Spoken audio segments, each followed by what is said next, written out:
Olá, continuando nossas aulas de História Geral, a aula de hoje é uma das que o povo geralmente mais gosta de ouvir ou tem curiosidade, seja na área da história ou fora dela. E é sobre Primeira Guerra Mundial, que é chamada assim por ter sido uma guerra de amplitude bastante grande, uma guerra generalizada, catastrófica, que acaba envolvendo várias pessoas, várias nações, vários povos. E isto a gente coloca como situada, melhor dizendo, ela, né? Ali já no início da década, aliás, do século XX, e nós temos ali já na segunda década especificamente milhões de pessoas vivendo as consequências, direta ou indiretamente, dessa Primeira Guerra Mundial. Então, falando de antecedentes, já no começo então do século XX, como eu disse, temos ali relações de vários povos e governos europeus, relações essas afetadas, geralmente ligadas por questões de conflitos e rivalidades nacionais, disputas econômicas, ressentimentos políticos, que acabam contribuindo para gerar na Europa, então, um clima de tensão prolongado que acaba conduzindo a um confronto belicoso de guerra, como nunca antes visto na história da humanidade. Então, como era a primeira vez que uma guerra estava envolvendo as principais potências da época, alcançando uma proporção gigantesca, os historiadores estudiosos dessa área e desse período, eles chamam esse confronto ocorrido entre 1914 e 1918 de Primeira Guerra Mundial, ou simplesmente como a Primeira Grande Guerra. E esses estudiosos sustentam que os conflitos que estavam acontecendo ali, eles favoreceram o conflito, então, o clima de guerra entre as nações da Europa, podendo então esse quadro aí, essas nações aí, serem taxados de imperialistas ou imperialismo, ou nacionalistas ou nacionalismo, o período. Então, as rivalidades, as disputas que marcam ali as relações entre os governos das grandes potências europeias, principalmente a Alemanha, Inglaterra e França, no começo do século XX, resulta então, essas rivalidades aí resultam de disputas por territórios. E há ali uma marca bem forte ali na Europa e fora dela quanto a essa questão territorial, em busca de ampliar os domínios dos países ou até mesmo mantê-los. Então, desde 1850, aproximadamente, com a expansão do capitalismo financeiro e monopolista, os empresários estavam buscando ampliar ali os seus mercados, ter novos espaços para os seus produtos, e ao mesmo tempo também cada governo ali estava buscando, além de disputarem os novos mercados aí, eles estavam buscando levar a indústria na disputa também relacionada às próprias colônias na África e Ásia, as consequências desse industrialismo. Ao mesmo tempo, o governo de cada país ali buscando dificultar a expansão econômica dos seus oponentes, concorrentes, fecha mercados, a importação de produtos similares aos nacionais, tentam impedir a expansão colonial dos rivais. E aí, no começo do século XX, nós temos então essa disputa econômica envolvendo aí os ingleses e alemães, principalmente. E junto das disputas econômicas e por colônias também, existia ali na Europa movimentos que acabaram catalisando, impulsionando rivalidades e ressentimentos, carregados geralmente ali por um grande fervor patriótico. Daí a ideia aí dos movimentos nacionalistas, movimentos que querem agrupar debaixo do mesmo Estado povos de matrizes étnico-culturais semelhantes, e aí isso estava ligado também até mesmo ao desejo de expansão territorial. E esse foi o caso então de alguns movimentos nacionalistas que eu cito aqui. O primeiro deles é o pan-eslavismo, que buscava a união de todos os povos dos eslavos ali da Europa Oriental, sendo liderado principalmente pelo governo russo. Você tem o pan-germanismo, que lutava, por exemplo, pela anexação da Alemanha ali, ou a Alemanha, melhor dizendo, Império Alemão dos territórios da Europa Central, onde viviam os germânicos, e também o revanchismo francês, que defendia a recuperação de territórios da Alsácia-Lorena, região rica em minério de ferro e carvão, que os franceses foram obrigados a entregarem aos alemães após ali a derrota na Guerra Franco-Prussiana de 1870, durante o processo de unificação da Alemanha. Então, os atritos que começam ali no século XX, no início dele, eles vão aumentando cada vez mais e mais, chegando ao ponto de que qualquer que fosse o mínimo contato ali de conflito, então estouraria uma guerra. Então, nesse contexto, são desenvolvidas ali duas grandes crises que contribuem para acirrar ainda mais as tensões internacionais. Entre 1505 e 11, os governos da França e Alemanha quase entram em guerra por causa da disputa do território do Marrocos, ali no norte da África. Em 1906 é convocada uma conferência internacional ali na cidade espanhola de Algeciras, falando de maneira portuguesa mesmo, para resolver a questão. E essa conferência, então, ela determina ali, decide que os franceses eles teriam supremacia sobre o Marrocos e que os alemães, a eles caberia apenas uma faixa de terras no sudoeste africano. Então, o governo da Alemanha não concorda com essa decisão, consideram que ela é desfavorável, e lá em 1911 surgem novos conflitos com a França pela disputa de territórios da África. E para evitar então a guerra, o governo francês ele acaba concedendo parte do Congo à Alemanha. Além disso, um dos principais focos de atrito entre as potências europeias estava ali na Península Balcânica. A imagem está aí para vocês, mostrando os períodos de mudanças territoriais. E fica ali no sudeste da Europa, onde se chocava ali, por exemplo, o nacionalismo da Sérvia, que é o pan-eslavismo apoiado pela Rússia, o expansionismo da Áustria-Hungria, aliada da Alemanha. Já em 1908, o governo da Áustria-Hungria anexa a Bósnia-Herzegovina, seus territórios, e isso contrariava os interesses da Sérvia, que queria incorporar aquela região habitada por eslavos e criar a Grande Sérvia, com a saída para o Mar Adriático. E aí, consequentemente, movimentos nacionalistas sérvios passam a agir de maneira violenta, manifestando toda a sua posição contra essas questões. Então, esse é o cenário aí do começo da Primeira Grande Guerra.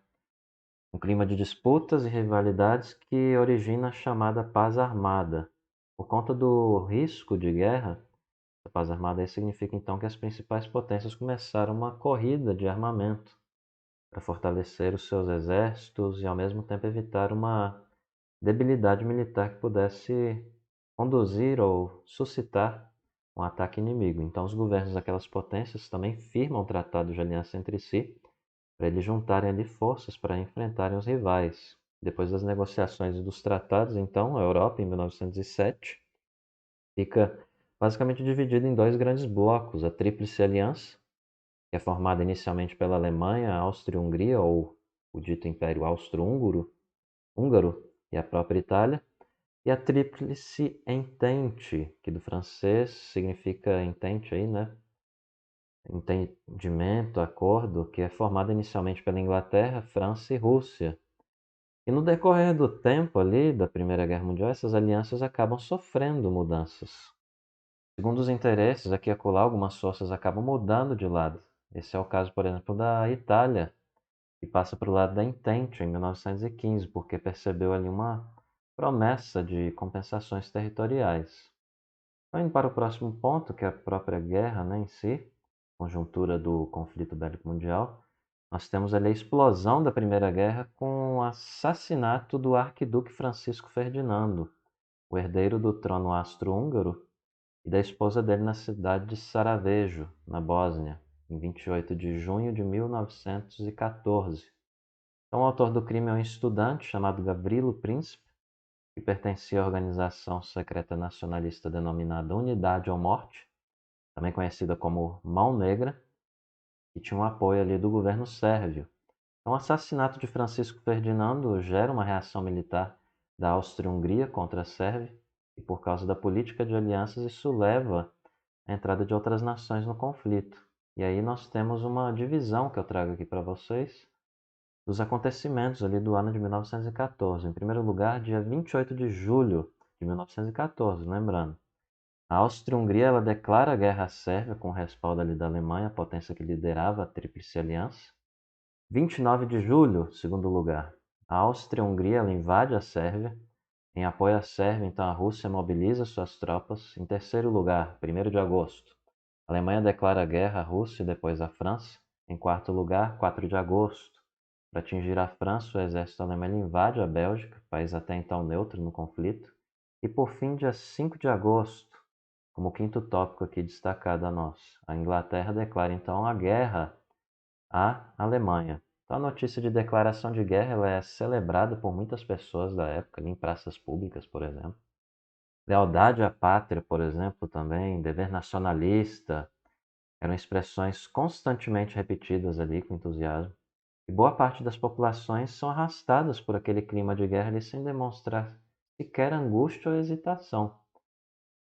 E aí um autor italiano, o Mario Snenghi, ele descreve o fascínio que a guerra, em um primeiro momento, exerceu sobre grande parte da população, ao afirmar que os testemunhos da época designaram esses dias de agosto de 1914 como um momento único e inesquecível. Romances, poesias, fotografias, filmes, canções, testemunhos epistolares e memórias descrevem de maneira semelhante esse clima de expectativa e embriaguez, de excitação e de entusiasmo coletivo. Multidões agitando bandeiras nas praças com música e paradas militares, a partida dos trens abarrotados de soldados com civis aplaudindo nas estações e nas estradas de ferro. Então, em muitos lugares, eu destaco isso, as pessoas estavam ali comemorando, mas existiam pessoas que se declaravam ali, apesar disso tudo, contrárias à guerra. E, quando elas se manifestavam assim, elas eram logo apontadas como traidoras da pátria, dependendo do país que elas estivessem, obviamente, né? Então, poucos pareciam ali ter uma consciência do poder da destruição dos novos armamentos da época, como metralhadoras, tanques, né, que são veículos blindados e armados, projéteis explosivos e aviões militares. E aí nós temos aí um tanque alemão na imagem utilizado, né, na Primeira Guerra Mundial, posto no Museu Militar de Belgrado, na Sérvia. Prosseguindo, vamos falar agora aqui de blocos de países. No decorrer dos 4 anos de duração da Primeira Guerra Mundial, os dois blocos rivais ali dos países eles se enfrentam, com base nas alianças firmadas. De um lado, então, nós temos Alemanha, Império Austro-Húngaro, Turquia e Bulgária, sendo essas duas últimas aqui, Turquia e Bulgária, em 1914, além da Itália, né, que passa ali em 1915 para o lado da Entente. Do outro lado, nós temos a França, Inglaterra, Rússia e Bélgica. Bélgica, lembrando, estava inicialmente neutra. Temos também Sérvia. Lembrando aqui, Itália, né, a partir de 1915. Temos a Grécia, o Japão e os Estados Unidos, ali em 1917, entre outros. Então, era a primeira vez que acontecia uma guerra generalizada envolvendo as principais potências das várias regiões ali do planeta. Para as batalhas, elas têm acontecido ali no continente europeu, principalmente. O governo brasileiro ele é o único da América do Sul a entrar de maneira efetiva no conflito, declarando guerra à Alemanha. Coopera ali com os ingleses, patrulhando o Atlântico Sul, envia médicos, aviadores à Europa. E nós temos aí uma imagem, né, que retrata bem isso. Aqui embaixo da minha imagem, eu não vou tirar meu rosto da minha câmera, né? Nós temos o Império Otomano em amarelo aqui, onde eu estou em cima, né? Turquia, 1918. Então, vamos falar aqui das principais fases aqui, organizar a interpretação aqui sobre a Guerra Mundial. Os historiadores eles tendem aí a dividir o conflito da Primeira Guerra Mundial em 3 fases. A primeira, de 1914 a 15, marcada pela intensa movimentação de forças beligerantes de guerra, depois de uma rápida ofensiva das tropas alemãs no território francês em setembro de 1914, o exército francês organiza uma contra-ofensiva, detém o avanço germânico sobre Paris na chamada Batalha do Marne, e a partir daquele momento nenhum dos lados consegue vitórias significativas. E ficamos com um equilíbrio de forças nas frentes de combate. Segunda fase, de 1915 a 17, temos uma intensa movimentação de tropas da fase anterior, que é substituída por uma guerra de trincheiras e desgastes, em que cada lado busca garantir posição, evitando o avanço inimigo. É um período muito duro para as tropas em conflitos e debaixo ali de ataque intermitente do inimigo, os soldados eles permanecem ali nas trincheiras, enfrentam frio, fome, chuva, barro e situações bem tensas. E a terceira fase, de 1917 a 18, que é caracterizada pela entrada e saída de outros países na guerra. A Marinha Alemã, usando ali submarinos, afunda navios de países tidos como neutros, alegando que eles transportavam alimentos e armas para os inimigos. É o caso de navios, por exemplo, da Lusitânia, Arábia, Estados Unidos, do navio Paraná, do Brasil. E nessa fase da guerra, dois acontecimentos destacam aqui, merecem destaque, né? Que é a entrada da força dos Estados Unidos no conflito em 6 de abril de 1917 e a saída dos exércitos da Rússia, por causa do começo da Revolução de 1917, no país que nós vamos tratar em umas aulas aí mais à frente. E também a assinatura de um tratado de paz com a Alemanha, em 3 de março de 1918. E aqui eu trago para mostrar um pouco esse clima tenso, né, de trincheira, de guerra, um trecho de uma carta aqui encontrada no bolso de um soldado alemão. Participou da Batalha de Somme. E ela é de 1917, essa batalha na França, considerada ali uma das mais sangrentas da história. Só para se ter noção, os cálculos aí de mortes giram em torno de 1 milhão de combatentes. Então, eis o que diz o documento. Estamos tão exaustos que dormimos mesmo sob intenso barulho. A melhor coisa que poderia acontecer seria os ingleses avançarem e nos fazerem prisioneiros. Ninguém se importa conosco. Não somos revezados, os aviões lançam projéteis sobre nós. Ninguém mais consegue pensar, as rações estão esgotadas, pão, conservas, biscoitos, tudo terminou. Não há uma única gota de água, é o próprio inferno. Então aqui eu também apresento essa imagem, um cartão postal criado em 1916 pelo soldado Otto Schubert.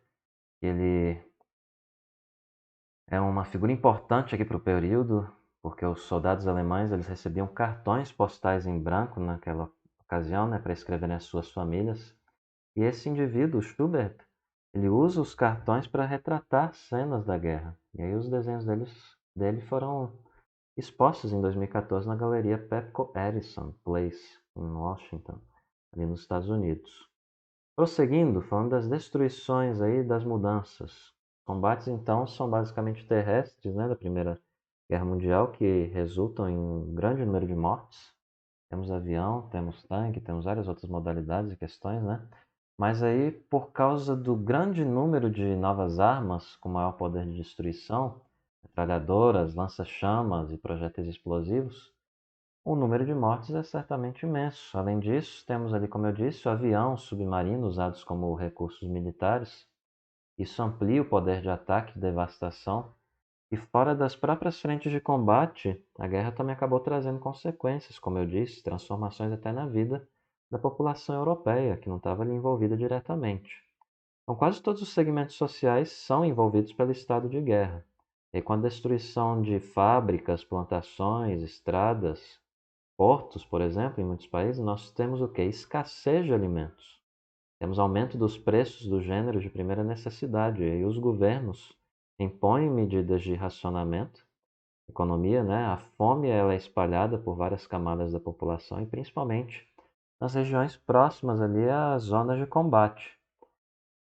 Então a batalha pelo alimento, falando um pouco sobre ela, Lionel Richard, tratando então da fome, por exemplo, ali nas cidades da Alemanha, e fala dessa fome na Primeira Guerra Mundial, dizendo que ela foi um dos maiores problemas enfrentados ali pelos alemães, ao dizer o seguinte: os ricos se abasteciam no mercado negro. Leite, manteiga, batatas haviam passado à categoria de produtos de luxo.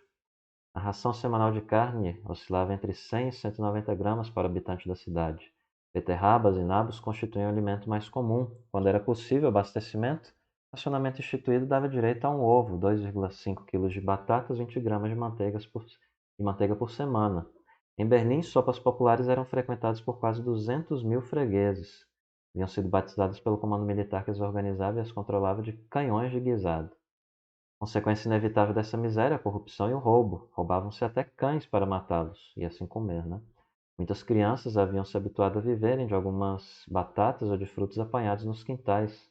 Desnutrição tornava as pessoas mais vulneráveis às doenças, tanto as vítimas de tuberculose, tifo, cólera, epidemia de gripe, que mataram milhares de pessoas na Alemanha durante a guerra. E agora vamos falar aqui já do fim do conflito.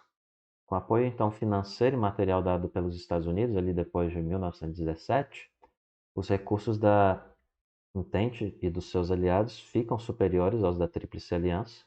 Esse apoio então ele é decisivo para a vitória da Entente, e ali no começo de 1918 as forças lideradas pela Alemanha já estavam isoladas, sem condições de sustentarem os combates. E aí, em 11 de novembro de 1918, o governo alemão ele assina o armistício. O que é isso? É um acordo que suspende ali as atividades de guerra. Esse acordo, ele obviamente com condições bem desvantajosas para a Alemanha.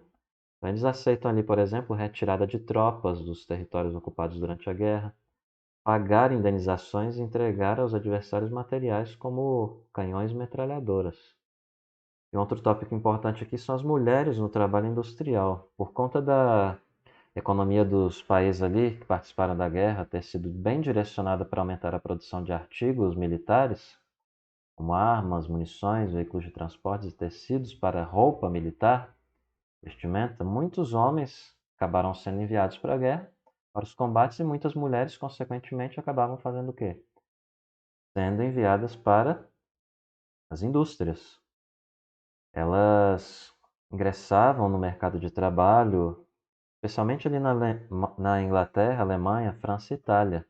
Aí as mulheres passam a desempenhar funções que não eram comuns a elas naquela época, como dirigir ônibus, dirigir caminhão, operar máquinas e outras atividades de comércio e indústria. E com o fim da guerra, além disso, né, em alguns países as mulheres acabam conseguindo também a luta ali por seus direitos e conquistam até o direito ao voto. E aí, em 1918 as mulheres conquistam esse direito na Inglaterra, e em 1919 foi a vez das americanas, norte-americanas. E aqui nós vamos falar um pouco de Otto Dix, ou Otto Dix em português mesmo, que foi um pintor alemão expressionista. Ele produziu várias imagens inspiradas ali em acontecimentos marcantes do século XX. E entre eles ali, o principal, mais conhecido, né, é a própria Primeira Guerra Mundial. Ele interrompeu os seus estudos, ele se alistou ali no exército da Alemanha. E no decorrer do conflito ele foi ferido várias vezes em combate. E com o fim da guerra ele volta a se dedicar pintura, e aí, perturbado por aquilo que vivenciou, as batalhas, ele desenvolve uma forte imagem ali, oposição, melhor dizendo, contra a guerra, representando temas de sofrimento dos soldados, violência, morte.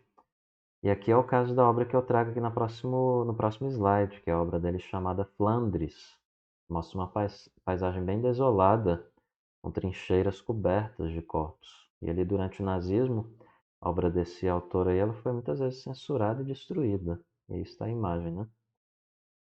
E pós-guerra, a paz dos vencedores. Com o fim da guerra, então, eram comuns ali cenas de destruição, onde os lugares ali de guerra, né, foram travados.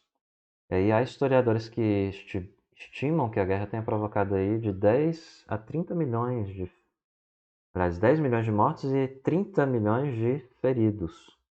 E ali temos, além disso, uma grave crise política, econômica, social, que assola os países da Europa, que estavam envolvidos no conflito, já tinham ali sido abalados por perdas materiais humanas e tinham ali também problemas de gastos com a guerra. Aquele sentimento patriótico do começo da guerra, que em muitos países ali ficou marcado ali o nacionalismo, né? Pela propaganda governamental que sempre estimulava essa questão, acaba se transformando em 1918 em um clima de desolação, de desesperança, por causa da derrota e também do saldo, né, do resultado ali, do número de mortos e feridos. E depois da própria rendição alemã e os seus aliados ali, nós temos um aspecto muito importante que ocorre ali no Palácio de Versalhes, na França, fica ali próximo a Paris, essa cidade, esse lugar. Eu não lembro se é cidade, sempre eu tenho costume de confundir essa questão de distrito, região e outras coisas, vilarejo, etc. Mas você pesquisa aí Versalhes e tire a conclusão por conta própria que você acha essa informação só digitando essa palavra no Google. Mas ali ocorre naquele lugar, de janeiro de 1919 a janeiro de 1920, várias conferências com a participação dos representantes das 27 nações vencedoras do conflito, né? E as lideradas ali por representantes dos Estados Unidos, da Inglaterra e da França, essas reuniões ficam conhecidas como a Conferência da Paz de Versalhes. E durante essa conferência é criado o chamado Tratado de Versalhes, que é concluído em 28 de junho de 1919. E no documento nós temos ali definidos, melhor dizendo, os termos finais de paz com a Alemanha, que acaba colocando fim oficial à Primeira Guerra Mundial. E aí, numa das cláusulas, chamada cláusula de culpa, é determinado que a Alemanha era a principal culpada pelo conflito. É motivo pelo qual os alemães eles sofrem as mais duras imposições. E aqui nós vamos trazer os principais pontos, né? Resumidamente, daquilo que a Alemanha deveria fazer segundo o tratado, como restituir a região da Alsácia-Lorena à França, ceder outras regiões à Bélgica, Dinamarca e Polônia, entregar quase todos os seus navios mercantes à França, Inglaterra e Bélgica, pagar uma enorme indenização aos países vencedores e, em quinto lugar, reduzir o seu poderio de seus exércitos. O poderio de seus exércitos, melhor dizendo. Proibida de constituir aviação militar. Então, na Alemanha, a derrota do conflito é acompanhada pela abdicação do Kaiser. No alemão, essa palavra aí, né, significa aí, é um termo para, melhor dizendo, os imperadores alemães, é o título deles. Aí, por causa da abdicação do Kaiser Guilherme II, em novembro de 1918, pela instauração da República de Weimar, nós temos ali a derrota, né, que vem acompanhada da Alemanha por essas questões. Era o fim do Segundo Reich, né? É um termo alemão que significa império. O período da história começa com a unificação alemã em 1871 e termina com o fim da Primeira Guerra Mundial em 1918. E o conjunto das decisões impostas ali aos alemães, ela provoca em pouco tempo uma reação das forças políticas que se organizavam no país. Aí muitos alemães, considerando aquelas questões ali do Tratado de Versalhes injustas, vingativas, humilhantes e coisas do tipo, anos depois começam ali a surgir o quê? Ressentimento, desejo de mudar essas condições que acabam motivando então o ressurgimento do nacionalismo alemão. Vamos ver que isso aí vai ter uma outra consequência aí mais à frente. Mas eis aqui alguns trechos do Tratado de Versalhes que destacam bem essas duras exigências sobre os alemães, principalmente quanto a questões de pretensões expansionistas e de poder bélico. Artigo 45. A Alemanha cede à França posse total e absoluta com direitos exclusivos de exploração, desimpedidos e livres de todas as dúvidas e despesas de qualquer tipo, as minas de carvão situadas na bacia do Sarre. Artigo 80. A Alemanha reconhece e respeitará rigorosamente a independência da Áustria. 119. Renuncia em favor do principal aliado das potências associadas, a Alemanha, todos os seus direitos e títulos sobre as possessões de ultramar. 160. O exército alemão não deve compreender mais que 7 divisões de infantaria e 3 divisões de cavalaria. Depois daquela data, o número total de efetivos no exército dos estados que constituem a Alemanha não deve exceder de 100.000 homens. 232, o artigo. A Alemanha promete que fará compensações por todos os danos causados à população civil das potências aliadas e à sua propriedade. Então, o tratado, conforme podemos observar aí, ele proíbe várias coisas, além de proibir também para a Alemanha a fabricação e importação de carros blindados, tanques ou qualquer outro instrumento que viesse a servir de instrumento de guerra ali, ou para os objetivos de guerra. Então, todo serviço militar universal e obrigatório também acabou sendo, pelo Tratado de Versalhes, abolido na Alemanha, e o exército alemão só poderia ser formado, recrutar ali pessoas por meio do alistamento voluntário. Então, o novo mapa europeu, como que ficou aí? Além do Tratado de Versalhes, nós temos outras convenções que são estabelecidas durante a Conferência da Paz. São assinadas pelos representantes dos países envolvidos no conflito. Então, depois ali, pós-guerra fica conhecido em parte por conta dessas mudanças territoriais que eu mostrei num GIF, uma imagem animada nos slides anteriores aí, né, que acabam redesenhando o mapa político da Europa. Aí nessa imagem, apesar de estar em outra língua, nós temos aí as alianças militares na Europa. Essa parte aqui parece um verde escuro beirando marrom, claro, é a Tríplice Aliança. Temos a Alemanha, Áustria-Hungria, Bulgária e Império Otomano. Em verde, claro, nós temos a Tríplice Entente. Nós temos aí vários países. E aí, em cor mais neutra, né, acinzentada, são os países neutros. Sendo aí o mais conhecido deles aqui, de maior dimensão territorial na imagem que aparece, é a Espanha. a Península Ibérica ao lado ali de Portugal, à esquerda extrema.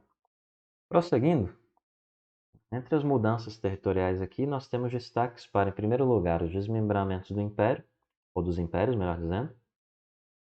Os impérios aí da Alemanha, o austro-húngaro, o russo, o turco-otomano deixam de existir, porque eles acabam tendo suas fronteiras modificadas.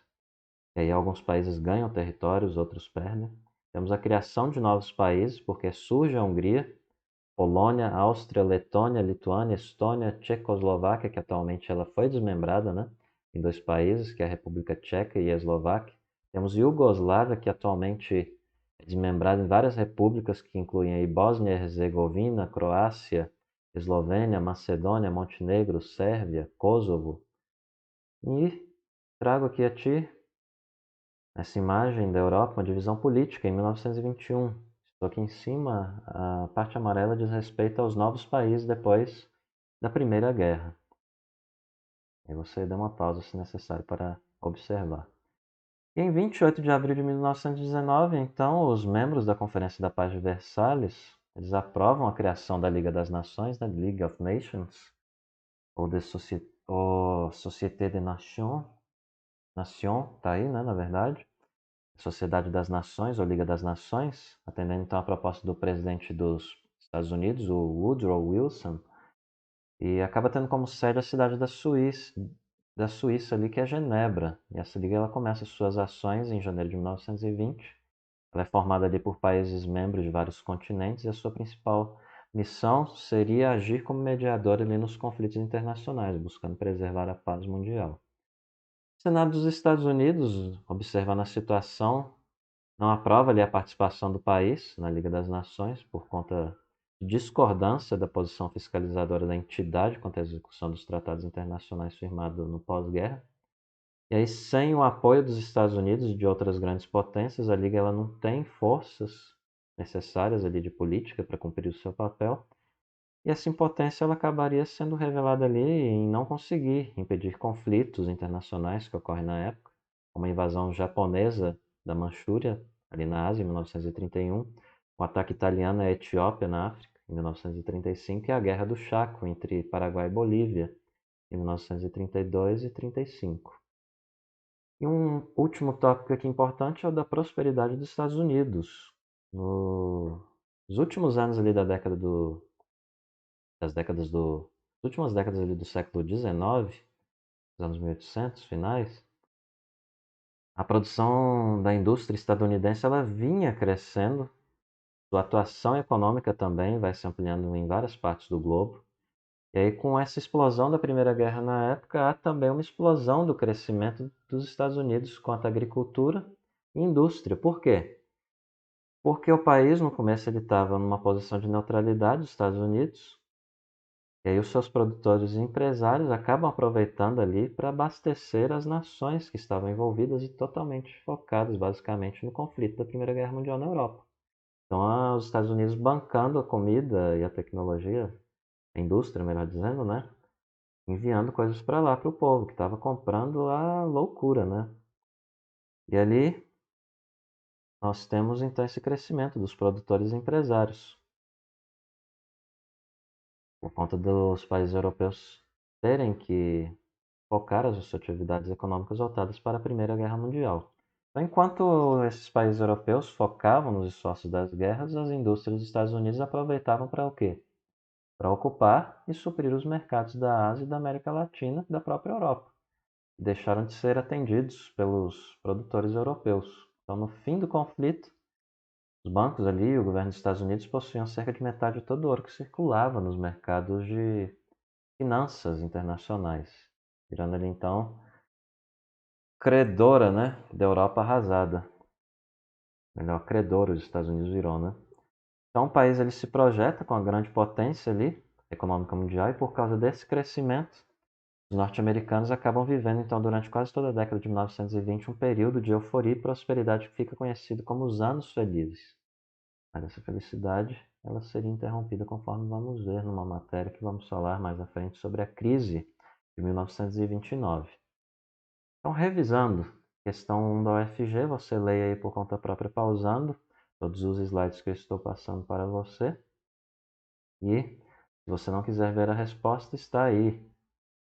Em duas grandes partes temos uma possibilidade de resposta escrita para essa questão.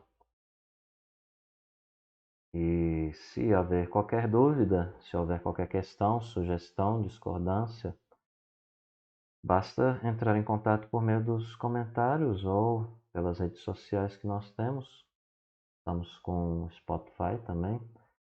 Foi postado lá o áudio da aula do Egito, que foi transformada, no caso, em áudio. Se quiser ver, melhor dizendo, ouvir, não tendo a chance de ver no YouTube, né? Você pode colocar lá no seu veículo, no seu aparelho de áudio, ou onde quer que você ouvir, para ir ouvindo, fazendo outra coisa. E aí você vai ganhando duplamente tempo. Então encerro por aqui essa aula de número 22 de História Geral, Primeira Guerra Mundial. Até a próxima!